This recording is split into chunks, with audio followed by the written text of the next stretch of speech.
أنفسنا ومن سيئات أعمالنا من يهده الله فلا مضل له ومن يضلله فلا هادي له وأشهد أن لا إله إلا الله وحده لا شريك له وأشهد أن محمدا عبده ورسوله أما بعد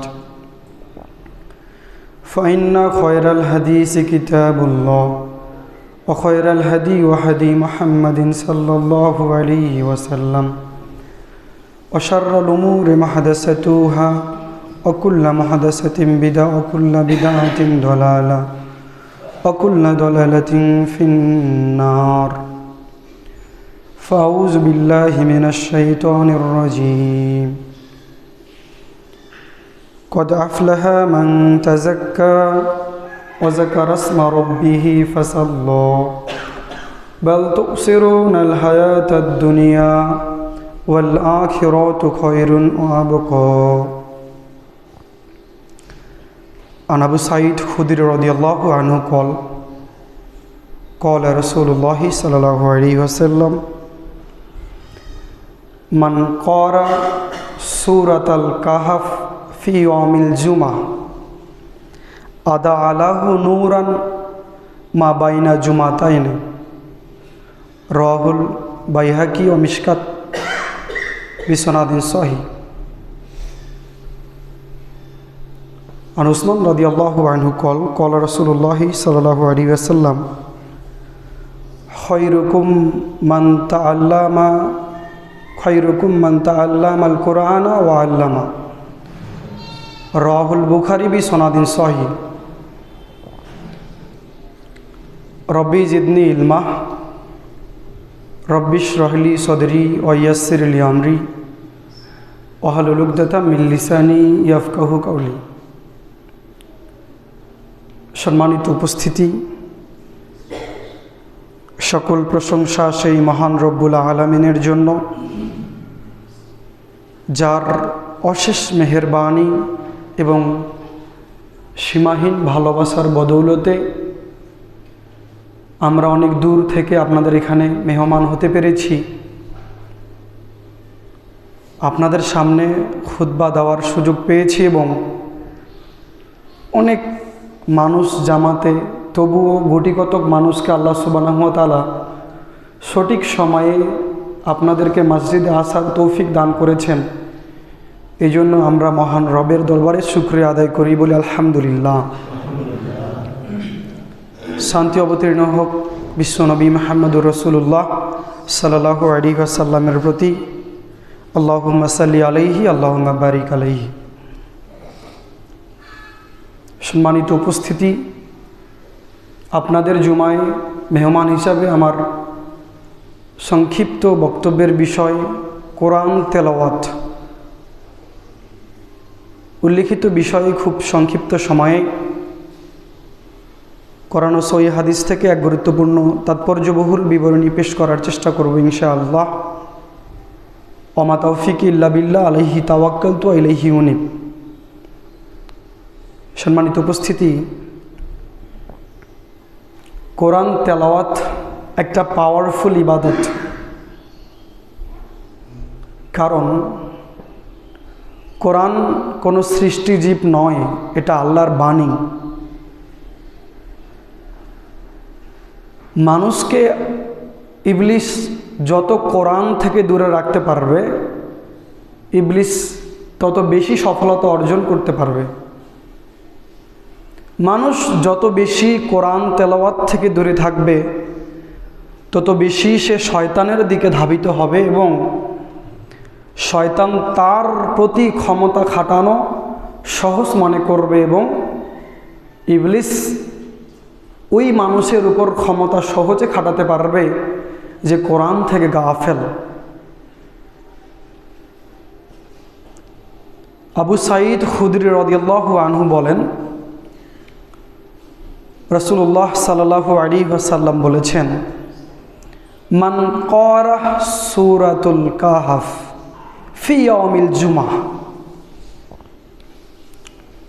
যে ব্যক্তি জুমার দিনে সূরা কাহফ তেলাওয়াত করবে, জুমার দিন মানে বৃহস্পতিবারের শেষ মাগরিব থেকে শুরু জুমার দিন আজকে মাগরিব পর্যন্ত যে ব্যক্তি জুমার দিন কোরআন তেলাওয়াত করবে, মান ক্বারা সূরাতুল কাহফ ফি ইয়াউমিল জুমা, জুমার দিনে, আদা লাহু নূরান মা বাইনা জুমাতাইনি,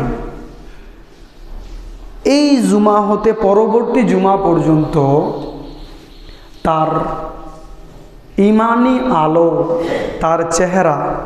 তার চেহারার যে ইমানি শক্তি, ইমানি পাওয়ার জলজল জলজল জলজল করতে থাকবে। সুবহানাল্লাহ।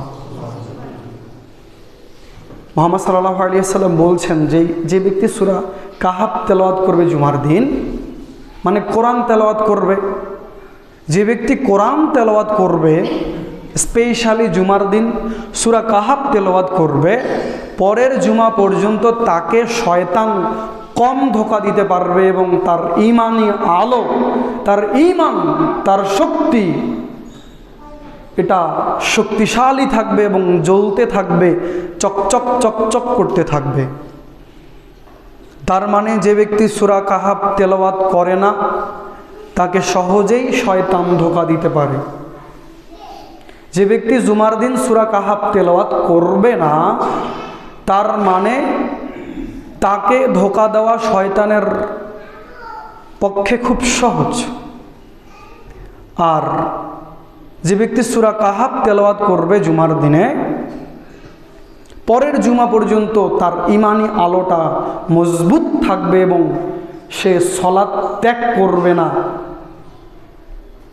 মানে খারাপ কাজ থেকে বিরত থাকার আপ্রাণ চেষ্টা চলবে তার অন্তরে। নাওয়াস ইবনু সামাওয়ান রাদিয়াল্লাহু আনহু বলেন, রাসূল সাল্লাল্লাহু আলাইহি ওয়াসাল্লাম বলেছেন, কিয়ামতের দিন কোরআনকে নিয়ে আসা হবে এবং যে কোরআন পড়তো, এই কোরআন অনুযায়ী জীবনযাপন করত, তাকেও নিয়ে আসা হবে। কোরআনের সামনে দুটি সূরা, সূরা বাকারা আর সূরা আল ইমরান, ওই দুটা সূরা সামনে সামনে থাকবে মেঘখণ্ডের মতো, এসে আল্লাহর সাথে তর্ক করবে এই ব্যক্তিকে ক্ষমা করে জান্নাতে দেওয়ার জন্য। সুবহানাল্লাহ। যে ব্যক্তি কোরআন তেলাওয়াত করেছিল, যে ব্যক্তি কোরআন তেলাওয়াতে অভ্যস্ত ছিল, বিচার মাঠে কোরআনকে নিয়ে আসা হবে, কোরআন এই লোকটির ব্যাপারে সুপারিশ করবে। বিশেষ করে সূরা আল ইমরান এবং সূরা বাকারা কোরআনের সামনে সামনে থাকবে আর আল্লাহর সাথে তর্ক করবে যে এই লোকটাকে তুমি মাফ করে দাও এবং জান্নাতে দিয়ে দাও। সুবহানাল্লাহ। সম্মানিত উপস্থিতি, কোরআন তেলাওয়াত করা তো দূরের কথা, বর্তমান জেনারেশনের যুবকেরা অথবা ছোট সোনামণিরা কোরআন শেখা থেকেই দূরে চলে যাচ্ছে। আমরা মুরব্বীরা যতটুকু ছোটবেলায় মক্তবে শিখেছি, এখনো মাঝে মাঝে তেলাওয়াত করি। ছোটবেলায় যেভাবে মসজিদে মক্তব চলত, এই মক্তবগুলোকে বন্ধ করে দিয়ে সকাল 8টার মধ্যে কিন্ডারগার্টেন স্কুল চালু করাই হচ্ছে ইবলিসের লক্ষ্য। যখন আপনার সোনামণিগুলো সকাল 7টায় 8টায় কিন্ডারগার্টেন স্কুলে যাবে, তখন সে মক্তব থেকে, এবং কি এই বাংলাদেশে 30,000-এরও বেশি ব্রাক স্কুল রয়েছে যাদের মিশনই হলো এই বাঙালি মুসলমানকে কোরআন শেখা থেকে বিরত রাখা। কেন?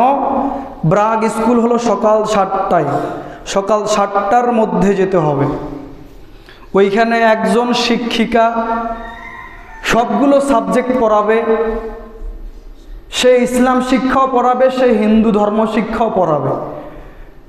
তো ভুলক্রমে যদি ওই শিক্ষিকা হিন্দু হয়ে যায়, তাহলে আপনার ওই বাচ্চাকে ক্লাস 5 পর্যন্ত ইসলাম শিক্ষা থেকে বিরত রাখা হচ্ছে কিনা? তো এটা হলো ইবলিসের একটা মিশন।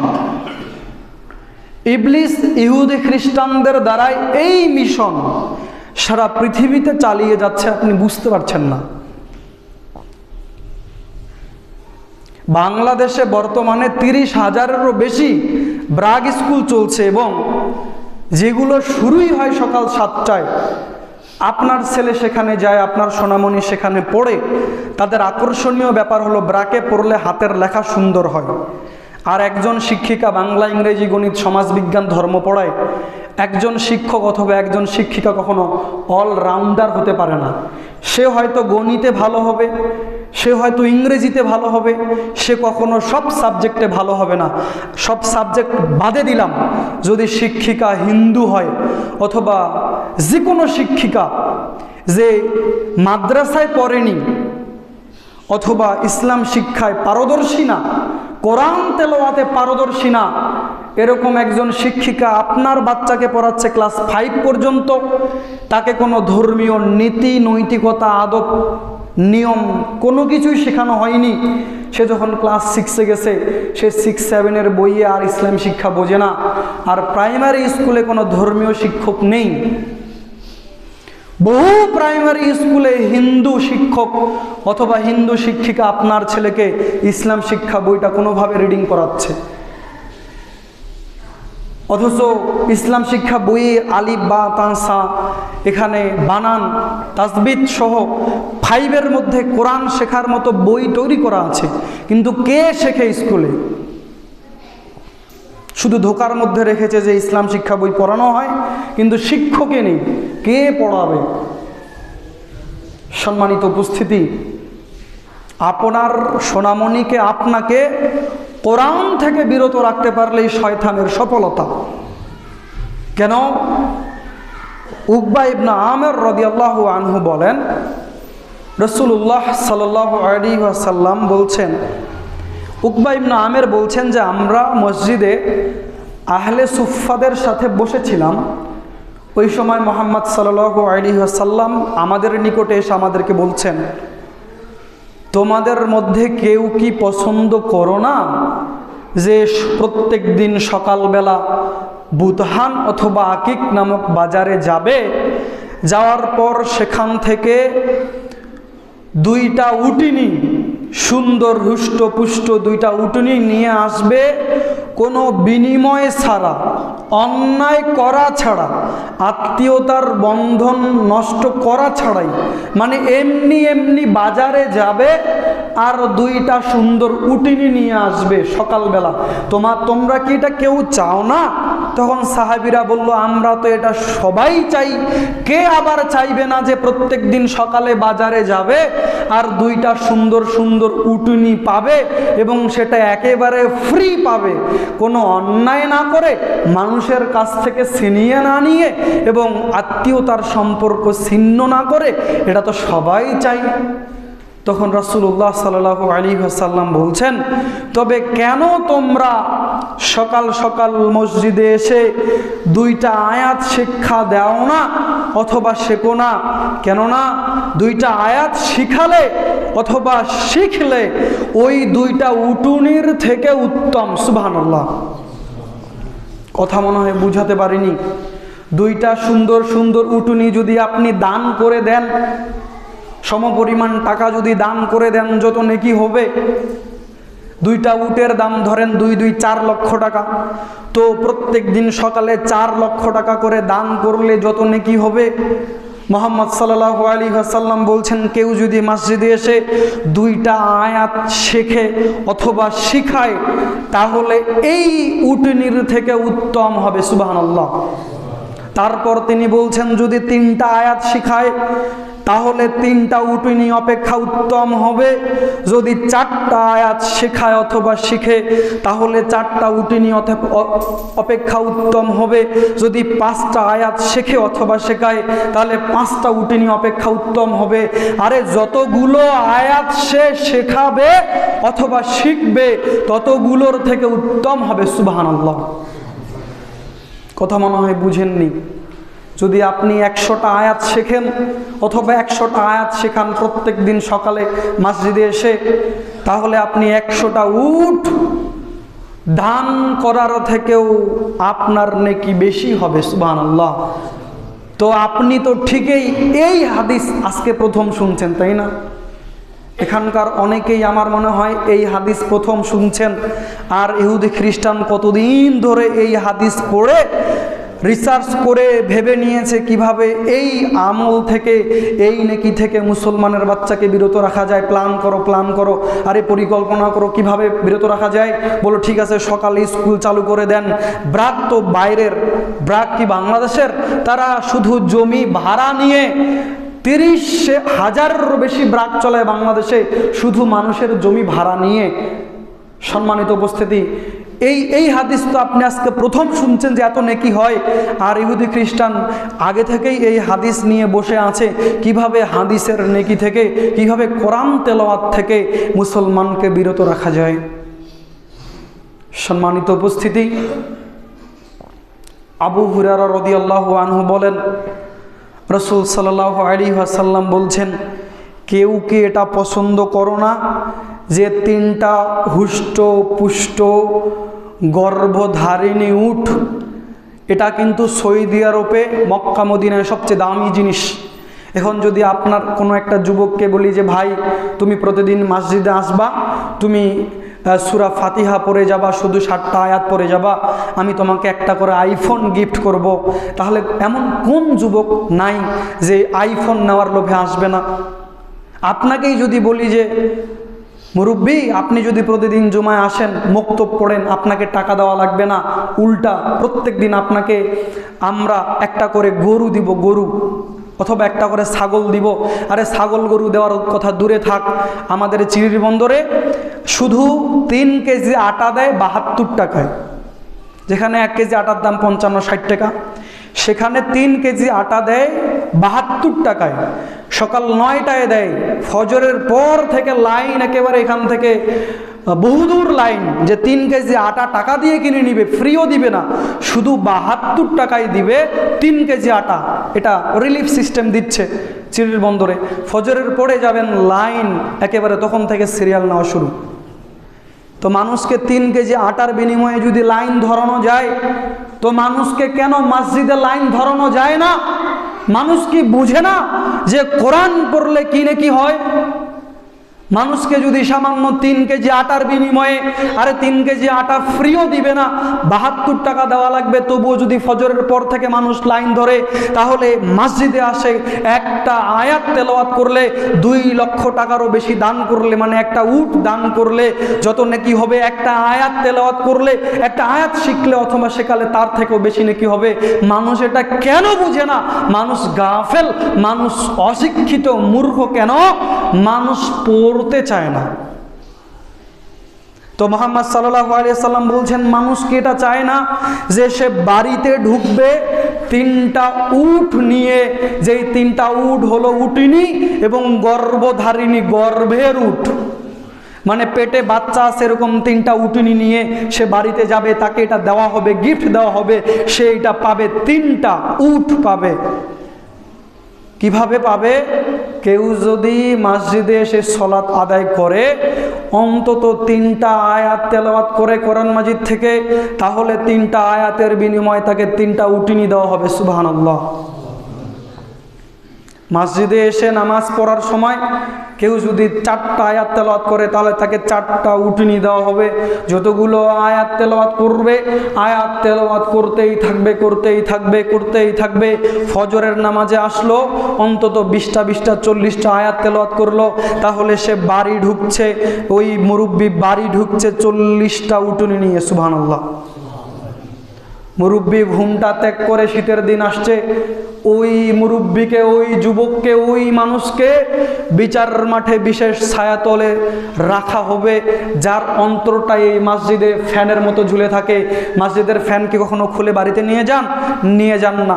মসজিদের ফ্যান এই মসজিদেই ঝুলে থাকে, মসজিদের মাইক মসজিদেই ঝুলে থাকে। যার অন্তর এরকম মসজিদের সাথে ঝুলানো থাকে, যার অন্তরটা এই ফ্যানের মতো, এই মাইকের মতো এরকম এরকমভাবে ঝুলানো থাকে মসজিদে, যার অন্তরটা যে জোহর পড়ে বাসায় গিয়ে কখন মনে হচ্ছে যে আসর হবে, আসর পড়ে বাসায় গিয়ে মনে হচ্ছে কখন মাগরিব হবে, কখন আমি মসজিদে যাব। যার অন্তরটা এরকম মসজিদের সাথে ঝুলানো থাকবে, মসজিদে আটকানো থাকবে, ওই মানুষকে বিচারের মাঠে বিশেষ ছায়াতলে রাখা হবে। সুবহানাল্লাহ। তাহলে আপনি মসজিদে আসবেন ফজরে যদি আপনি 20টা আয়াত তেলাওয়াত করেন, তাহলে 20টা উটুনি নিয়ে আপনি সকাল সকাল বাড়িতে ঢুকছেন। আরে 20টা উটুনি তো আপনি দেখতে পাচ্ছেন না কোথায়। আমি যে আপনাকে বলছি এটা ঈমান বিল গায়েব, গায়েবের প্রতি বিশ্বাস। এই যে মসজিদে ওইখানে গেটে 2জন অথবা 1জন ফেরেশতা ওইখানে বসে আমার খুতবা এখন শুনছে, এটা আপনাকে বিশ্বাস করতে হবে। আমরা যখন খুতবায় উঠেছি তার আগ মুহূর্ত পর্যন্ত ফজরের পর থেকে ওইখানে রেজিস্টার খাতা নিয়ে ফেরেশতাগণ দাঁড়িয়েছিল। যতক্ষণ আপনারা মসজিদে এসেছেন খুতবা শুরু হওয়ার পূর্ব পর্যন্ত যারা যারা মসজিদে এসেছেন তাদের নামগুলো লিখে রাখা হয়েছে যে এরা জুমার নামাজে উপস্থিত হয়েছে। যখন খুতবা শুরু হয়েছে তখন খাতাপাতি বন্ধ করে ওরা এখন এই যে ফেরেশতা ওরা এখন খাতাপাতি বন্ধ করে আমাদের খুতবা শুনছে। এটা যদি আপনি বিশ্বাস না করেন তাহলে আপনার ঈমানই নাই। তাহলে আপনি 40টা উটুনি নিয়ে বাড়িতে ঢুকছেন, যদি 40টা আয়াত তেলাওয়াত করেন, এটা আপনাকে বিশ্বাস করতে হবে, মনে প্রাণে বিশ্বাস করতে হবে, এরকম ঈমান আপনাকে রাখতে হবে, তাহলে না আপনি জান্নাতে যেতে পারবেন। সম্মানিত উপস্থিতি, আয়েশা রাদিয়াল্লাহু আনহু বলেন, রাসূল সাল্লাল্লাহু আলাইহি ওয়াসাল্লাম বলেছেন, যে ব্যক্তি কোরআন পাঠে দক্ষ সে বিচার মাঠে সম্মানিত লেখক ফেরেশতাগণের সাথে থাকবে। সুবহানাল্লাহ। মনে হয় বুঝাতে পারিনি। বিচার মাঠে বহু মানুষ ওই সূর্যের প্রখর তাপে থাকবে, যেটা পৃথিবী থেকে 15 কোটি কিলোমিটার দূরে আছে।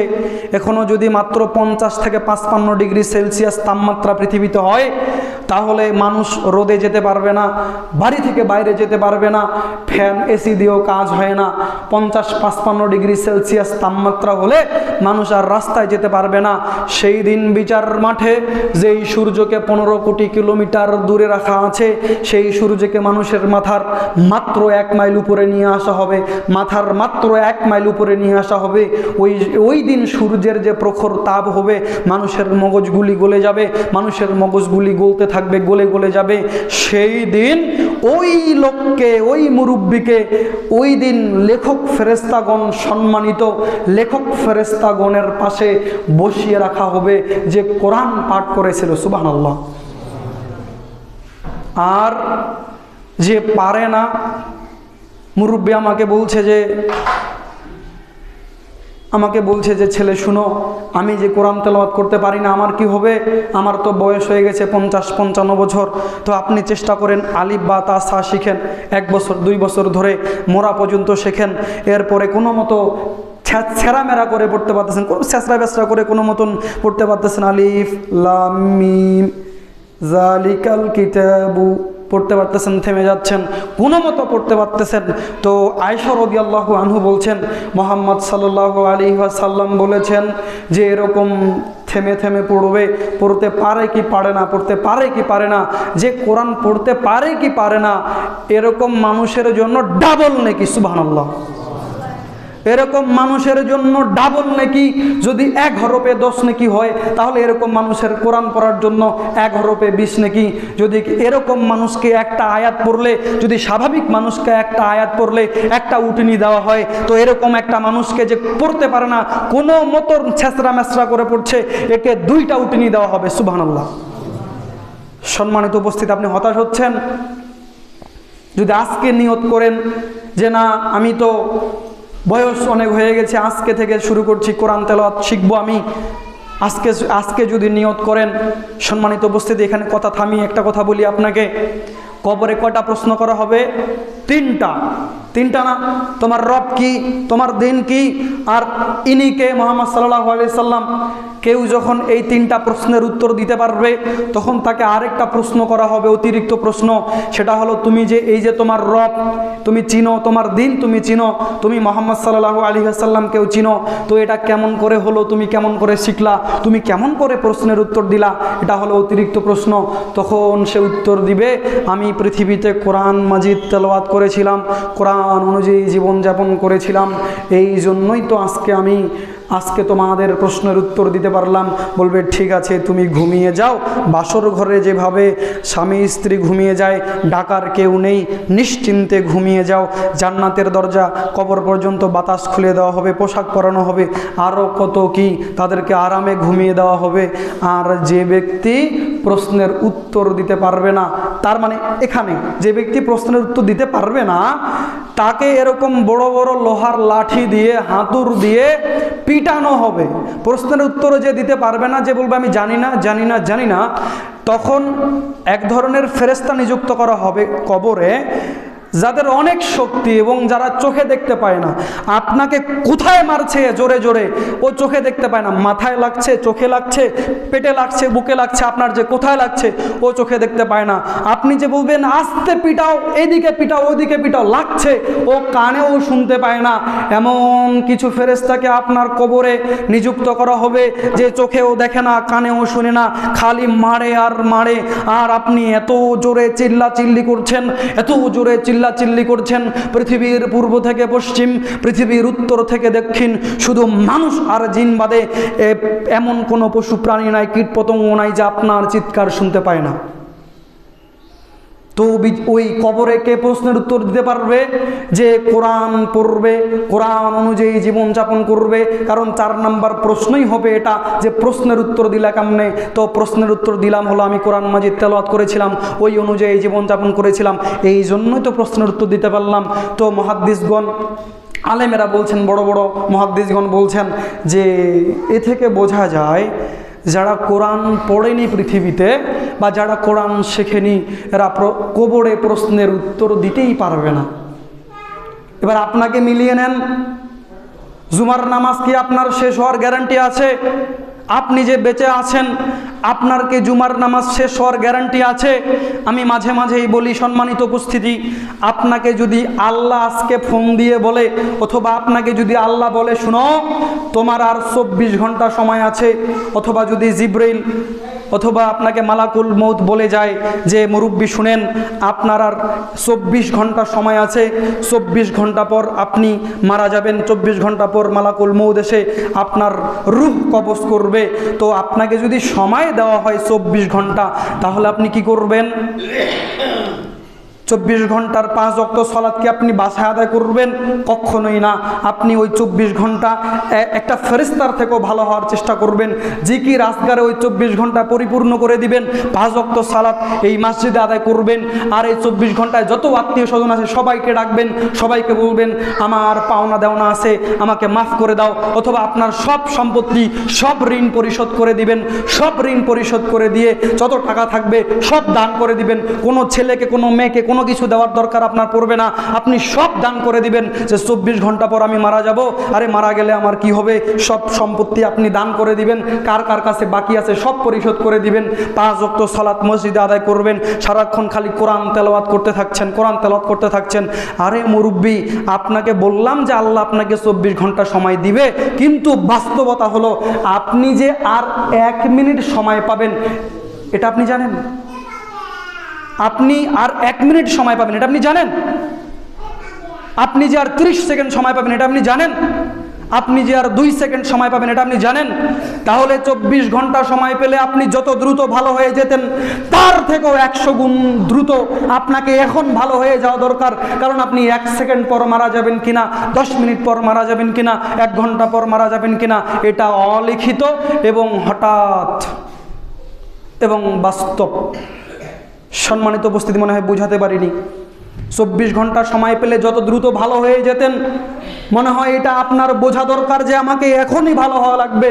কারণ 1 সেকেন্ড পর যদি মারা যায়, অমুক দোকানে বাকি করে এসেছি, কেউ তো জানে না বাকিটা করে এসেছি, ওই লোক যদি মাফ করে না দেয়, একে ঠকিয়েছি, ওকে ঠকিয়েছি, এর জমি জোর করে দখল করেছি, ওর জমি জোর করে দখল করেছি, ভাইকে ঠকিয়েছি, সব রাস্তার কাছের জমিগুলো আমি নিয়েছি, আর ভাইকে ওই বাসালা ডাঙ্গা কোথায় আবাদ হয় না ওগুলো দিয়েছি।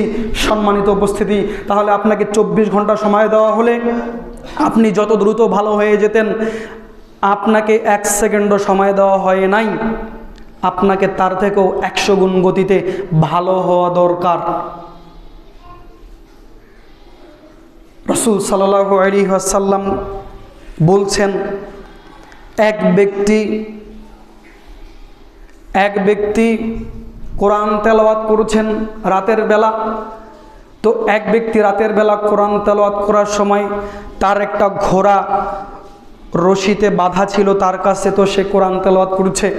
তো কোরআন তেলাওয়াত করতে করতে সে দেখছে যে এক খণ্ড মেঘ উপর থেকে নামতে নামতে নামতে নামতে তার মাথার উপর এসেছে। তো তার ঘোড়াটা এটা দেখে ছটফট ছটফট শুরু করে দিয়েছে। তো সে কোরআন তেলাওয়াত হয়তো তখন বন্ধ করে দিয়েছে। যখন মেঘখণ্ড তার মাথার উপর এসেছে, সে সকালবেলা রাসূলুল্লাহ সাল্লাল্লাহু আলাইহি সাল্লামের কাছে গেলেন। যাওয়ার পর ঘটনা বর্ণনা করলেন যে আমি কোরআন তেলাওয়াত করছিলাম, ওই কোরআন তেলাওয়াত করার সময় আমার মাথার উপরে একেবারে কাছাকাছিতে একটা মেঘ চলে এসেছিল, এই ঘটনা কি? তখন রাসূল সাল্লাল্লাহু আলাইহি সাল্লাম বললেন, তোমার মাথার উপর বরকত নেমে এসেছিল, মাথার উপরে রহমত নেমে এসেছিল, আকাশ থেকে বরকত এবং রহমত তোমার উপরে নেমে এসেছিল তুমি কোরআন তেলাওয়াত করার কারণে। সুবহানাল্লাহ। সম্মানিত উপস্থিতি, আপনি সংসারে বরকত চান, আপনি আপনার হায়াতে বরকত চান, আপনি আপনার সম্পদে বরকত চান, অথচ আপনি কোরআন পড়তে জানেন না। আপনার মতো বোকা, আপনার মতো গাধা, আপনার মতো গর্ধব এই পৃথিবীতে আর নাই। আপনি তো ঠিকই আপনার ছেলেকে ডাক্তারি পড়াচ্ছেন, যেই ডাক্তার ছেলে আপনার ধোঁকাবাজ। কিভাবে আপনার ছেলে ধোঁকাবাজ? আপনি আপনার ছেলেকে ঠিকই কোরআন মাজিদ পড়া শেখাননি, কিন্তু আপনার ছেলেকে ডাক্তার বানিয়েছেন, কিন্তু আপনার ছেলে ডাক্তার হয়ে ধোঁকাবাজ হয়েছে কিভাবে? ও যেই ক্লিনিকে বসে, ও তো চাকরি করে এক জায়গায় সরকারি হাসপাতালে, মেডিকেলে, কিন্তু ওই জায়গায় খালি একবার 5-10 মিনিটের একটা ভিজিট দিয়ে চলে আসে, ভালো করে ডিউটিও করে না। দিনে 5-7টা ক্লিনিক সেন্টারে বসে, বিভিন্ন ডায়াগনস্টিক সেন্টারে যায়। এরপর যাওয়ার পর ওইখানে যখন বসে, তখন ওরকম বাংলাদেশে কত শত যে ওষুধ কোম্পানি আছে, তার সব মার্কেটিং অফিসারগুলো ওই ক্লিনিকের দরজায় ভিড় করছে। আমি বলছি এরা ভিড় করছে কেন? সবাই ওষুধের স্যাম্পল নিয়ে ডাক্তারের সাথে দেখা করবে এই জন্য বসে আছে। কি তারা ভিতরে যায় ডাক্তারের সাথে ডিল করছে যে আমার এই ওষুধ আপনাকে প্রেসক্রিপশনে লেখা লাগবে, আপনাকে মাসিক 10,000 টাকা দিব। আপনার ডাক্তার ছেলের বাড়িতে যে টয়লেটে বদনা আছে, এই বদনাও তাকে কিনতে হয় না। ওই টয়লেটের বদনা, টয়লেটের টিস্যু পেপারও ওষুধ কোম্পানি তাকে দেয়। আরে আপনার ডাক্তার ছেলে যে ওষুধ কোম্পানি তাকে বেশি টাকা দেয়, বেশি সুযোগ সুবিধা দেয়, রোগীকে সেই ওষুধ লেখে, তাহলে আপনার ছেলে ধোঁকাবাজ না? সামান্য পেট ব্যথার জন্য আপনি ক্লিনিক সেন্টারে গিয়েছেন, 1 পৃষ্ঠা পরীক্ষা দিয়েছে, পরীক্ষা না দিলে কি ব্যবসা চলে? 1 পৃষ্ঠা পরীক্ষা দিয়েছে, এরপর যখন ডাক্তারকে প্রেসক্রিপশন পরীক্ষা নিরীক্ষা দেখাচ্ছেন, তখন 2 পৃষ্ঠা প্রেসক্রিপশনে ওষুধ ভর্তি করে দিয়েছে। কেন? আরে 10-12টা কোম্পানিকে তাকে সামলাতে হয়। যে ওষুধ আপনাকে লাগবে না, ওই ওষুধ সহ তাকে লেখা লাগবে। যদি আমার কথা আপনার মিথ্যা মনে হয়, তাহলে আপনি হাসপাতাল ক্লিনিক সেন্টারের সামনে যাবেন, আপনার প্রেসক্রিপশনের ছবি তুলতেছে কিছু ছেলে। কখনো এই সমস্যার সম্মুখীন হন নাই? দেখবেন যে কিছু ছেলে আপনার প্রেসক্রিপশনের ছবি তুলতেছে, তো ছবি তুলে সে দেখতে চাচ্ছে যে তার কোম্পানির ওষুধ লেখা হয়েছে কিনা। ছবি তুলে সে দেখতে যাচ্ছে, তার বসকে সে ছবিটা পাঠিয়ে দিবে যে হ্যাঁ আমি কাজ করছি, অমুক ক্লিনিকে আমার কাজ অব্যাহত আছে, আমার ওষুধ ডাক্তার লিখছে। আপনি যে মাসে মাসে ডিল করতেছেন ডাক্তারের সাথে, ডাক্তার সেটা শুনতেছে। একটা ওষুধে ভালো হয়ে যাওয়ার কথা, পেট ব্যথা, সামান্য গ্যাসের ব্যথা, 1700 টাকার পরীক্ষা দিয়েছে, 10,000 টাকার ওষুধ লিখেছে, 3 মাস খেতে হবে, আবার আসতে হবে, আবার আসতে হবে, ডেট লিখেছে। সম্মানিত উপস্থিতি, এই ডাক্তার ছেলে আপনার ধোঁকাবাজ, 1 নম্বর ধোঁকাবাজ, মিথ্যুক, বাটপার। এই ডাক্তার ছেলেকে আপনি এত টাকা পয়সা খরচ করে তাকে ডাক্তার বানালেন, তার ইনকাম তো হারাম হারাম। আপনাকে যদি টাকা পাঠায়, ওই টাকা দিয়ে যদি চাল কিনে ভাত খান, আপনার ইবাদত কবুল হবে না। ওই ছেলেও হারাম ইনকাম করছে, যেই ছেলে ওই ওষুধ কোম্পানিতে চাকরি করে খারাপ ওষুধ, লোকাল ওষুধ, যে ওষুধ চলে না ওটা ডাক্তারের সাথে ডিল করে বিক্রি করতেছে। ওই কোম্পানিতে চাকরি করা হারাম, ওই ক্লিনিক সেন্টারে ঝাড়ু দেওয়া হারাম, ওই ব্যাংকে, যেই ব্যাংকে সুদের কারবার। আপনার ছেলেকে আপনি বড় ব্যাংকার বানিয়েছেন, 2 লক্ষ টাকা মাসে ইনকাম করে সে ম্যানেজার, আর ওই কোম্পানিতে সুদি ব্যাংকে চাকরি করে সে চাউল কিনে আপনাকে দিচ্ছে। আপনি ভাত খেয়ে নামাজ পড়তে এসেছেন, কপাল কালো করে ফেলেন, তাহাজ্জুদ পড়েন, হজ করেন, উমরা করেন, আপনার ইবাদত কবুল হবে না। সম্মানিত উপস্থিতি, তো মুহাম্মদ সাল্লাল্লাহু আলাইহি সাল্লাম বলছেন যে ওই উপর থেকে বরকত নেমে এসেছে। অন্য একটা হাদিসে তিনি বলছেন যে উপর থেকে একদল ফেরেশতা নেমে এসেছে তোমার কোরআন তেলাওয়াত শোনার জন্য, অথবা তুমি যে কোরআন তেলাওয়াত করছিলা উপর থেকে একদল ফেরেশতা নেমে এসেছে তোমার কোরআন তেলাওয়াতের জন্য। তো তুমি তো কোরআন তেলাওয়াত বন্ধ করে দিয়েছো, তুমি যদি কোরআন তেলাওয়াত বন্ধ না করে দিতা তাহলে ওরা সকাল পর্যন্ত থাকতো, আর লোকজন সকালে ওদের দেখতে পেত, ওরা লুকাতে পারতো না। সুবহানাল্লাহ। যেখানে কোরআন তেলাওয়াত হয়, যেখানে কোরআন তেলাওয়াতের আলোচনা হয়, সেখানে একদল ফেরেশতা নেমে আসে, ডানা বিছিয়ে দেয়। চাক্ষুষ এই হাদিস প্রমাণ যে একদল ফেরেশতা উপর থেকে নেমে এসেছে, মাথার উপরে এসেছে। মুহাম্মদ সাল্লাল্লাহু আলাইহি সাল্লাম বলল, তুমি যদি কোরআন তেলাওয়াত বন্ধ না করতা ওরা সকাল পর্যন্ত থেকে যেত, আর সকালে তারা মানুষের অগোচরে যেতে পারতো না, মানুষ তাদেরকে দেখে ফেলতো। সুবহানাল্লাহ। আবু হুরায়রা রাদিয়াল্লাহু আনহু বলেন, রাসূল সাল্লাল্লাহু আলাইহি ওয়াসাল্লাম বলেছেন যে তোমরা বাড়িকে কবর বানিও না। কেন? কারণ যে বাড়িতে কোরআন তেলাওয়াত হয় না ওই বাড়ি কবরের সমান। বেশি বেশি করে বাড়িতে সূরা বাকারা তেলাওয়াত করো। সম্ভবত মা বোনও আছে, বেশি বেশি করে কোরআন তেলাওয়াত করতে হবে, বেশি বেশি করে সূরা বাকারা তেলাওয়াত করতে হবে। কেন? সূরা বাকারা যে বাড়িতে তেলাওয়াত করা হয়, যে ঘরে সূরা বাকারা তেলাওয়াত করা হয়, শয়তানের সাহস নেই, শয়তানের হিম্মত নেই, ওই বাড়িতে থাকে, ওই বাড়িতে খায়, ওই বাড়িতে ঘুমায়, ওই বাড়িতে অচঅচা দিতে পারে। যে বাড়িতে সূরা বাকারা তেলাওয়াত করা হয় ওই বাড়ি থেকে 100 কিলোমিটার দূরে শয়তান চলে যায়। সুবহানাল্লাহ। সূরা বাকারা তেলাওয়াত করতে হবে। আবু উমামা রাদিয়াল্লাহু আনহু বলেন, রাসূল সাল্লাল্লাহু আলাইহি ওয়াসাল্লাম বলছেন, বিচারের মাঠে যে কোরআন তেলাওয়াত করবে তার জন্য কোরআন সুপারিশ করবে, কোরআন তার নিকটে চলে আসবে এবং আল্লাহকে বলবে যে আল্লাহ তুমি একে মাফ করে দাও, একে জান্নাতে দিয়ে দাও। বিশেষ করে মুহাম্মদ সাল্লাল্লাহু আলাইহি ওয়াসাল্লাম বলছেন বিশেষ করে তোমরা সূরা বাকারা তেলাওয়াত করবে। কেন? সূরা বাকারা হচ্ছে বরকত। সূরা বাকারা যে তেলাওয়াত করবে তার রিজিকে বরকত হবে, তার হায়াতে বরকত হবে, তার সম্পদে বরকত হবে। সে যাই করবে তাতেই বরকত হবে, সে যাই করবে তাতেই বরকত হবে। সূরা বাকারা পড়লে বাড়িতে শয়তান থাকে না, সূরা বাকারা পড়লে বরকত হয়। মুহাম্মদ সাল্লাল্লাহু আলাইহি ওয়াসাল্লাম বলছেন শুধু অলসরাই, যারা অলস তারা সূরা বাকারা পড়তে পারে না, তাছাড়া সবাই পড়তে পারে। সুবহানাল্লাহ। মুহাম্মদ সাল্লাল্লাহু আলাইহি ওয়াসাল্লাম বলছেন তোমরা যখন ঘুমাতে যাবে তখন তোমরা আয়াতুল কুরসি পাঠ করবে। আয়াতুল কুরসি, আল্লাহু লা ইলাহা ইল্লা হুয়াল হাইয়ুল কাইয়ুম, এই আয়াতটা তোমরা যখন ঘুমাতে যাবে তখন তোমরা এই আয়াতটা তেলাওয়াত করবে, এই আয়াতটা পাঠ করবে। কেন?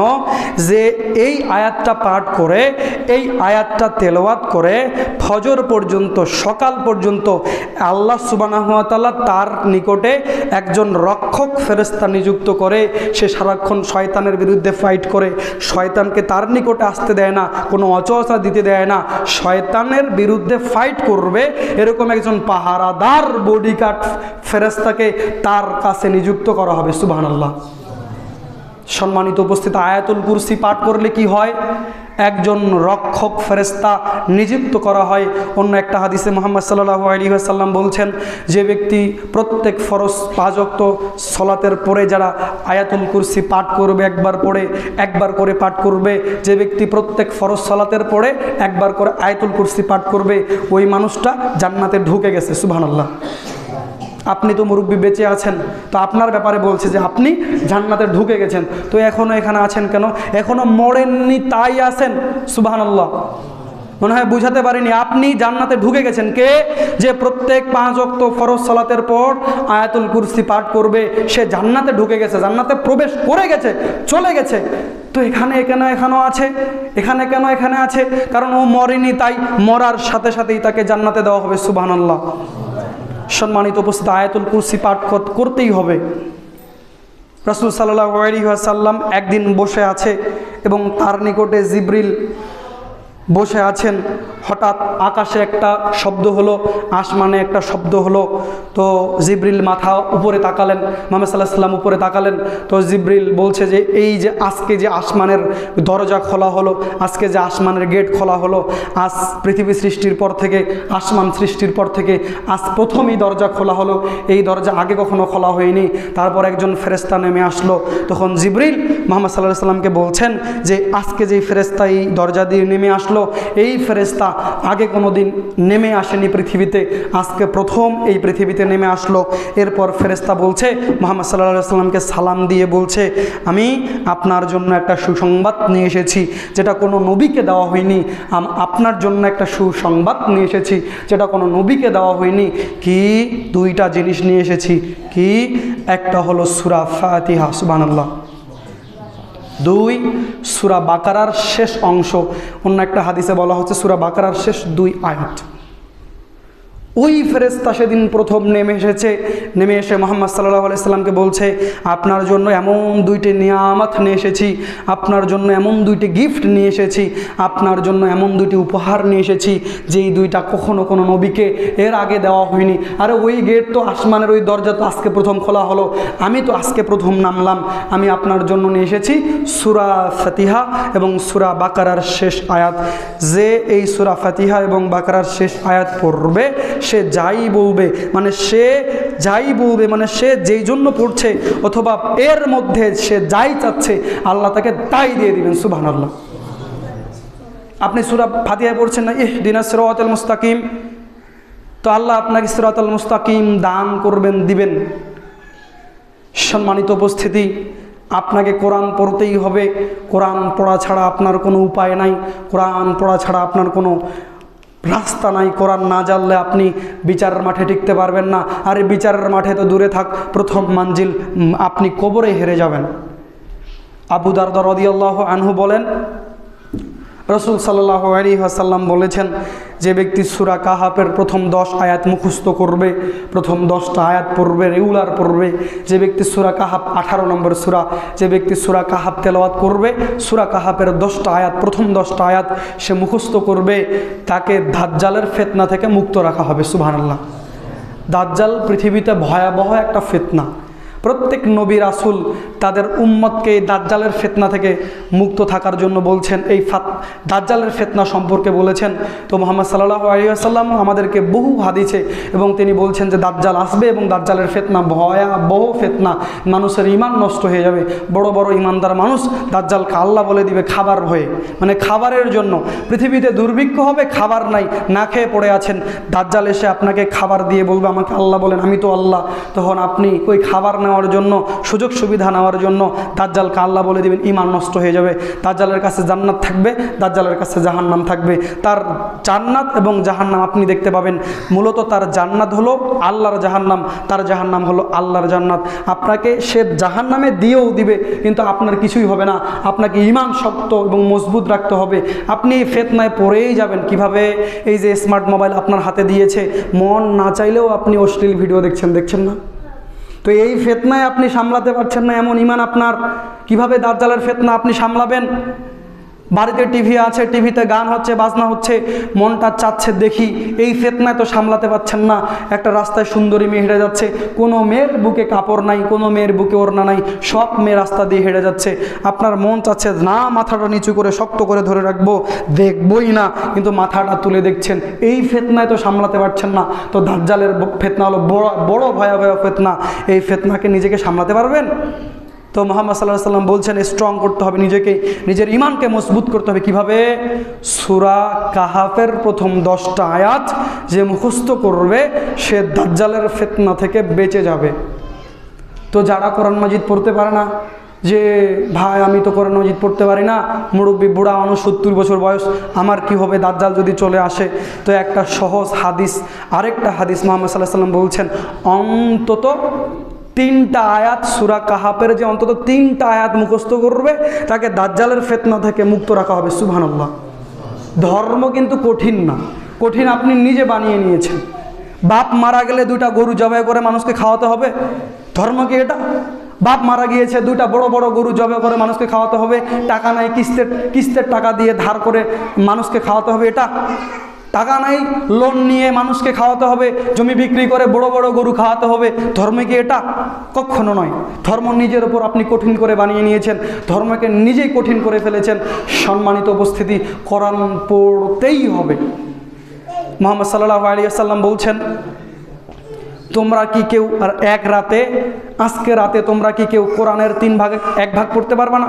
প্রতিদিন রাতে তোমরা কি কোরআনের 3 ভাগের 1 ভাগ পড়তে পারবে না? তো সাহাবীরা বলছে এটা কিভাবে সম্ভব? প্রত্যেক রাতে 10 পারা করে কোরআন পড়বো, এটা কিভাবে সম্ভব? প্রত্যেক রাতে কি 10 পারা করে কোরআন পড়া সম্ভব? এটা কিভাবে সম্ভব? এটা তো অসম্ভব মনে হচ্ছে। প্রত্যেক রাতে 10 পারা করে কোরআন মাজিদ পড়তে হবে, কিভাবে সম্ভব? তখন মুহাম্মদ সাল্লাল্লাহু আলাইহি সাল্লাম বলছে, কেন তোমরা কি সূরা ইখলাস একবার পড়তে পারবা না? জি সহজ।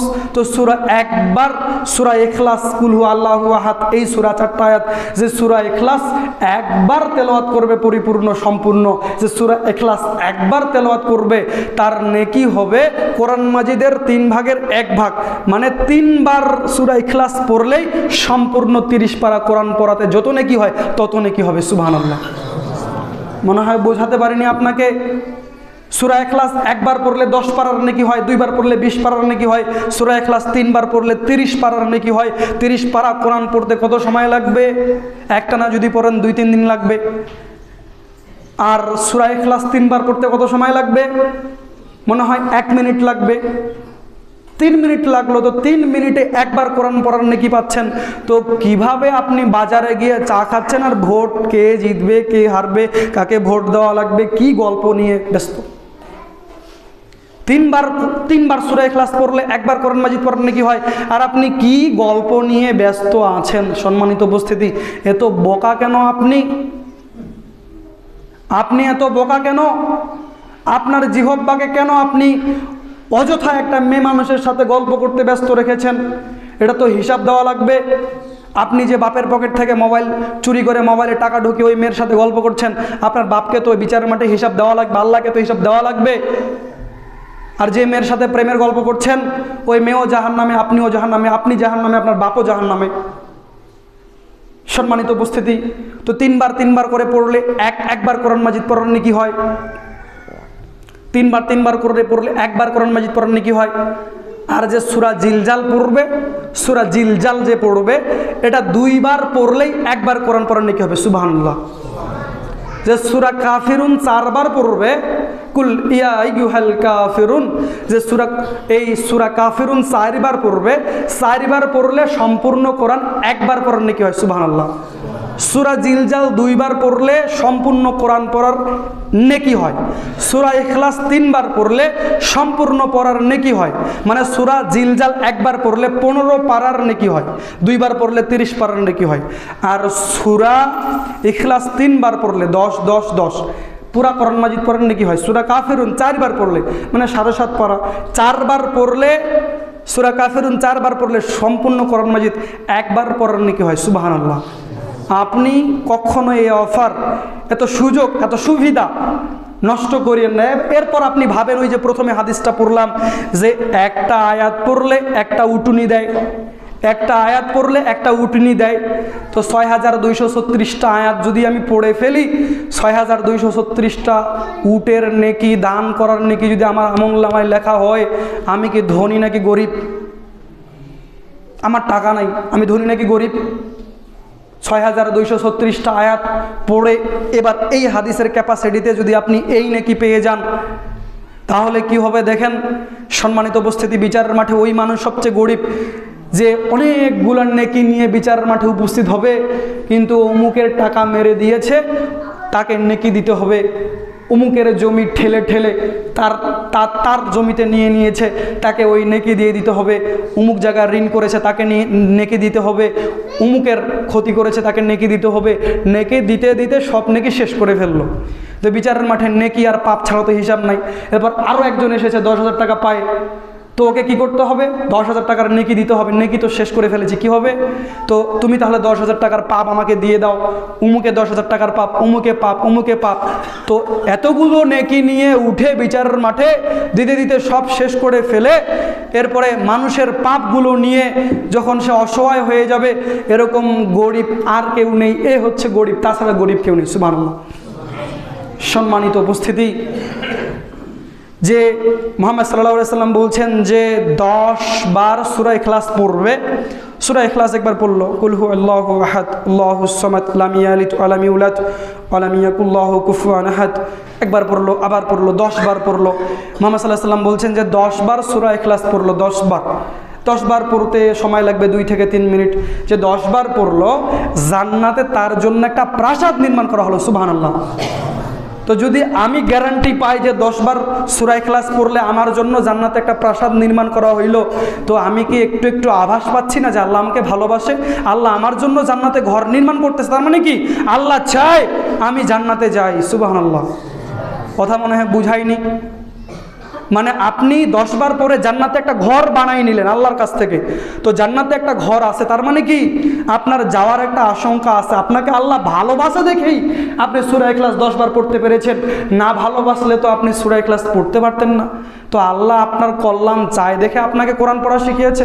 আল্লাহ আপনার কল্যাণ আপনাকে ভালোবাসে দেখেই তো সূরা ইখলাস 10 বার পড়ার সুযোগ দিয়েছে। তো মনে মনে একটু আপনি আনন্দিত হতে পারেন না যে সূরা ইখলাস 10 বার পড়লাম, জান্নাতে একটা ঘর হইলো। আরে প্রতিযোগিতা চলবে। তো উমর রাদিয়াল্লাহু আনহু বলছেন, হাদিস শোনার পরে উমর রাদিয়াল্লাহু আনহু বলছেন, তাহলে তো আমরা মেলা প্রাসাদ পাবো। কতবার যে আমরা সূরা ইখলাস পড়বো, সাহাবীকে আপনার মতন বোকা বসে থাকবে শোনার পরে। আপনাকে কতবার শুনতে হবে যে দাড়ি কাটলে পাপ হয়, দাড়ি রাখতেই হবে, দাড়ি কাটলে পাপ হয়, দাড়ি রাখতেই হবে। আপনাকে কতবার শোনা লাগবে নামাজ না পড়লে হিন্দু, নামাজ না পড়লে কাফের, কতবার আপনাকে শোনা লাগবে, তারপর আপনি সালাত শুরু করবেন। তো আপনার মতো তো সাহাবীরা না। তখন উমর রাদিয়াল্লাহু আনহু বলছেন যে তাহলে তো আমরা মেলা প্রাসাদ পাবো। 10 বার পড়বো, 10 বার পড়বো, সারাদিনই পড়বো, তাহলে তো মেলা প্রাসাদ পাবো। তখন মুহাম্মদ সাল্লাল্লাহু আলাইহি ওয়াসাল্লাম বলছেন, আরে আল্লাহর কি ঠেকা আছে নাকি, কম আছে নাকি? আল্লাহর কাছে সবচেয়ে উত্তম এবং অনেক আছে। সুবহানাল্লাহ। সম্মানিত উপস্থিতি, সূরা ইখলাস তেলাওয়াত করতেই হবে। সূরা মুলক, যেহেতু সময় শেষ হয়ে গেছে, আমি আরও 2-1টা হাদিস আপনাদের সামনে বলে আলোচনা শেষ করার চেষ্টা করবো ইনশাআল্লাহ। আপনি একটু রাগ হইয়েন না, যেহেতু আপনাকে বলার একটা সুযোগ পেয়েছি, দূর থেকে এসেছি, আপনাকে 2-1 মিনিট নষ্ট করে একটু বলি। তো সূরা মুলক, মুহাম্মদ সাল্লাল্লাহু আলাইহি ওয়াসাল্লাম বলছেন, সূরা মুলক এক ব্যক্তিকে সুপারিশ করার কারণে আল্লাহর কাছে, সূরা মুলক এক ব্যক্তির জন্য আল্লাহর কাছে সুপারিশ করার কারণে ওই ব্যক্তিকে আল্লাহ মাফ করে দিয়েছেন। সুবহানাল্লাহ। তো প্রত্যেক রাতে ঘুমানোর আগে কেউ যদি সূরা মুলক তেলাওয়াত করে তাহলে তার কবরের শাস্তি মাফ। সুবহানাল্লাহ। কেউ যদি প্রত্যেক রাতে ঘুমানোর আগে সূরা মুলক তেলাওয়াত করে তাহলে তার কবরের শাস্তি মাফ করে দেওয়া হবে। প্রত্যেক রাতে কি তেলাওয়াত করতে হবে? সূরা মুলক তেলাওয়াত করতে হবে। তাহলে কবরের শাস্তি কি হবে? আল্লাহ সুবহানাহু ওয়া তাআলা মাফ করে দিবে। সূরা মুলক তেলাওয়াত করবেন, সূরা ইখলাস বেশি বেশি তেলাওয়াত করবেন। বিচারের মাঠে কোরআন মানুষের সামনে একটা ফ্যাকাশে ব্যক্তির মতো আসবে। আসার পরে তাকে বলবে, আমি হচ্ছি কোরআন, তোমাকে দুপুরবেলা তৃষ্ণান্ত রেখেছিলাম, তোমাকে রাতের বেলা ঘুমাতে দেইনি। তার মানে কোরআন যে আপনি পড়বেন, মুহাম্মদ সাল্লাল্লাহু আলাইহি ওয়াসাল্লাম বলছে, এই যে তোমাকে আমি দুপুরবেলা তৃষ্ণান্ত রেখেছিলাম, তোমাকে আমি রাতে ঘুমাতে দেইনি। মানে যে কোরআন প্রেমী হবে, যে কোরআন পড়বে, সে রাতে ঘুমাবে না, সে রাতে ঘুমায় না। কোরআন বলবে যে তোমাকে আমি রাতে ঘুমাতে দেইনি, তোমাকে আমি দুপুরে তৃষ্ণান্ত রেখেছিলাম, আমি কোরআন। তো সব ব্যবসায়ী তো লাভের খোঁজে থাকে, তো আমি আজকে তোমার পিছনে আছি। সে আল্লাহর সাথে কথা বলবে এবং তার ডান হাতে দেওয়া হবে রাজত্ব, বাম হাতে দেওয়া হবে চিরস্থায়িত্ব। সুবহানাল্লাহ। ওই ব্যক্তিকে, যে ব্যক্তি কোরআন পড়েছিল, কোরআন তার জন্য সুপারিশ করবে, আর তার ডান হাতে দেওয়া হবে রাজত্ব, বাম হাতে দেওয়া হবে চিরস্থায়িত্ব। আর তার বাবা মাকে এমন 2টা পোশাক পরানো হবে, তার বাবা মাকে, যে কোরআন পাঠ করেছিল তার বাবা মাকে এমন 2টা পোশাক পরানো হবে, যে পোশাকগুলো এই পৃথিবীতে যত সম্পদ আছে, আপনার তো 10 বিঘা জমি আছে তাই না, সব বিক্রি করে দিয়ে, পুরো পৃথিবী বিক্রি করে দিয়ে, পুরো পৃথিবীতে যত সম্পদ আছে সব বিক্রি করে দিলেও ওই 2টা পোশাকের সমপরিমাণ হবে না। সুবহানাল্লাহ। এই পোশাক কাকে পরানো হবে? আপনার বাবা মাকে পড়ানো হবে যদি আপনি কোরআন পড়েন।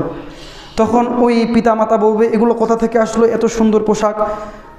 তখন তাদেরকে বলা হবে এই যে আপনি যে পৃথিবীতে আপনার ছেলেকে কোরআন পড়া শিখিয়েছিলেন, আপনি যে আপনার ছেলেকে কোরআন পড়া শিখিয়েছিলেন, আপনার ছেলে যে কোরআন পড়েছিল, এই সম্মানে আজকে আপনাদেরকে এমন পোশাক পরানো হচ্ছে। সুবহানাল্লাহ। সম্মানিত উপস্থিতি, সময় শেষ হয়ে গেছে, হয়তো বেশি হয়ে গেছে। আমার আলোচনার বিষয় ছিল কোরআন তেলাওয়াত। কোরআন আপনাকে তেলাওয়াত করতেই হবে, কোরআন তেলাওয়াত আপনাকে শিখতেই হবে, যে কোনো মূল্যে আপনাকে কোরআন তেলাওয়াত করতেই হবে। আর আপনার ছেলেকে কোরআন মাজিদ শেখাতেই হবে। যদি আপনি চান বিচারের মাঠে সুন্দর ওই দুটা পোশাক পরতে হবে, তাহলে আপনার ছেলেকে কোরআন শেখাতেই হবে। আপনার ছেলেকে আপনি ডাক্তার বানান, ডক্টর জাকির নায়কের মতো বানান। আপনার ছেলেকে আপনি ডাক্তার বানান, আমি তো বলিনি ডাক্তার লাগবে না, ডাক্তার লাগবে, কিন্তু ধকাবাজ ডাক্তার বানাবেন। আপনার ছেলে কি মাদ্রাসায় পড়াশোনা করে আলিম পাস করে মেডিকেলে চান্স পাবে না? ডক্টর আসাদুল্লাহ আল গালিব স্যারের মেয়ে কি মেডিকেলে চান্স পায়নি? গত বছর চান্স পেয়েছে। তো ডাক্তার কি হওয়া লাগবে না? আপনার বউ ইসলামিক ধার্মিক, তাকে সিজার করানো লাগবে, তা আপনার বউয়ের কি ডাক্তার লাগবে না? মহিলা ডাক্তার লাগবে না? তা আপনার মেয়েকে আপনি ডাক্তার বানাবেন, তো সমস্যা কি? আমি তো বলিনি ডাক্তার বানানো লাগবে না। ডক্টর আসাদুল্লাহ গালিব স্যারের মেয়ে হিজাব পরে ভাইবা দিয়েছে, 2-3 বার হয়নি, এবার হয়েছে। হিজাব পরেও ভাইবা দিয়ে তাকে ডাক্তার বানানোর জন্য মেডিকেলে চান্স পেয়েছে, তো সে ডাক্তার হবে। ডাক্তার হওয়া লাগবে, আপনার ছেলেকে ইঞ্জিনিয়ার হওয়া লাগবে, এই মসজিদ তৈরি করা লাগবে, বড় বড় প্রাসাদ তৈরি করতে লাগবে, তো ইঞ্জিনিয়ার লাগবে না? আপনার ছেলেকে আপনি ডাক্তার বানান, ইঞ্জিনিয়ার বানান। তবে মাদ্রাসায় পড়লে কোরআন মাজিদ শিখলে 2টা লাভ। 1 নম্বর হচ্ছে ব্রেন শার্প হবে, 2 নম্বর হচ্ছে সে দিনী শিক্ষা এবং দুনিয়াবী শিক্ষা উভয় পাচ্ছে। স্কুলে পড়লে শুধু স্কুলের পড়াশোনা, গণিত, ইংরেজি, পদার্থ, কেমিস্ট্রি এগুলোই। আর মাদ্রাসায় পড়লে পদার্থ, রসায়ন, গণিত, জীববিজ্ঞান, বায়োলজি, উচ্চতর সবই পড়ছে, তার সাথে কোরআন মাজিদ শিখতেছে। তো আপনার ছেলেকে আপনাকে কোরআন শেখাতেই হবে। আল্লাহ সুবহানাহু ওয়া তাআলা আপনাকে, আমাকে, সবাইকে প্রতিনিয়ত কোরআন তেলাওয়াত করার সুযোগ দান করুক। আল্লাহুম্মা আমিন। যারা কোরআন তেলাওয়াত করতে পারি না, তাদেরকে আল্লাহ সুবহানাহু ওয়া তাআলা শেখার তৌফিক দান করুক। আল্লাহুম্মা আমিন। এই দাবি, এই বক্তব্য আজকের মতো আমি এখানে শেষ করলাম। ও আখিরি দাওয়ানা আলহামদুলিল্লাহি রাব্বিল আলামিন।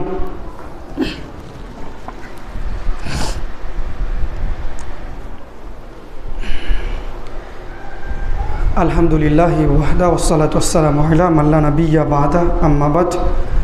আল্লাহুম্মা সাল্লি আলা মুহাম্মাদি ওয়া আলা আলি মুহাম্মাদ কামা সাল্লাইতা আলা ইব্রাহিম ওয়া আলা আলি ইব্রাহিম ইন্নাকা হামিদুম মাজিদ। আল্লাহুম্মা বারিক আলা মুহাম্মাদ ওয়া আলা আলি মুহাম্মাদ কামা বারাকতা আলা ইব্রাহিম ওয়া আলা আলি ইব্রাহিম ইন্নাকা হামিদুম মাজিদ। আন উসমান রাদিয়াল্লাহু আনহু ক্বালা ক্বালা রাসূলুল্লাহ সাল্লাল্লাহু আলাইহি ওয়াসাল্লাম খায়রুকুম মান তাআল্লামাল কুরআনা ওয়া আল্লামা।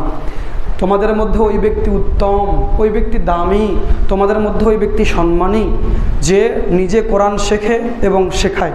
যে কোরআন শেখে এবং শেখায়। হুজুরকে আপনি মাত্র 600 টাকা দেন বক্তব্য পড়ানোর জন্য, ওই 600 টাকা তো দুনিয়াবি, কোনো দাম নেই।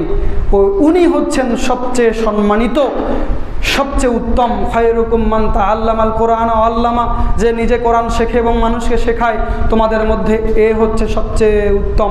যদি এখানে কোনো একজন বিশেষ ক্যাডার অথবা মেডিকেল ডক্টর বসে থাকতো, সবার নজর তার উপরে যে উনি শিক্ষিত মানুষ, ডাক্তার মানুষ, বিশেষ ক্যাডার মানুষ। তো তোমাদের মধ্যে সবচেয়ে উত্তম হলো সে, ও বিশেষ ক্যাডার না হোক, ও ডাক্তার না হোক, ও ভ্যান চালাক, যে কোরআন শেখে এবং শেখায়, এ হলো উত্তম। হে আল্লাহ, আমাদের মধ্যে যারা উপস্থিত আছে তাদেরকে তুমি সবাইকে জুমার দিনের উসিলায় সবাইকে তুমি কবুল করে নাও। আল্লাহুম্মা আমিন। আমাদেরকে হেদায়েত দান করো। আল্লাহুম্মা আমিন। আমরা যারা অসুস্থ আছি তাদেরকে তুমি সুস্থতা দান করো। আল্লাহুম্মা আমিন। আমাদের মা বোনদের তুমি পর্দার বিধান বুঝার তৌফিক দান করো। আল্লাহুম্মা আমিন। আমাদের যদি কারো ঋণ থাকে, আমাদের কাছ থেকে ঋণের বোঝা তুমি কমিয়ে দাও, কমিয়ে দেওয়ার বা আমাদের ঋণ পরিশোধ করার তৌফিক দান করো। আল্লাহুম্মা আমিন। এই দাবি, এই দাওয়া তোমার দরবারে রেখে আজকের মতো এখানে শেষ করছি। সুবহানাকাল্লাহুম্মা বিহামদিকা আশহাদু আল্লা ইলাহা ইল্লা আনতা আস্তাগফিরুকা ওয়া আতুবু ইলাইক। আসসালামু আলাইকুম ওয়া রাহমাতুল্লাহ।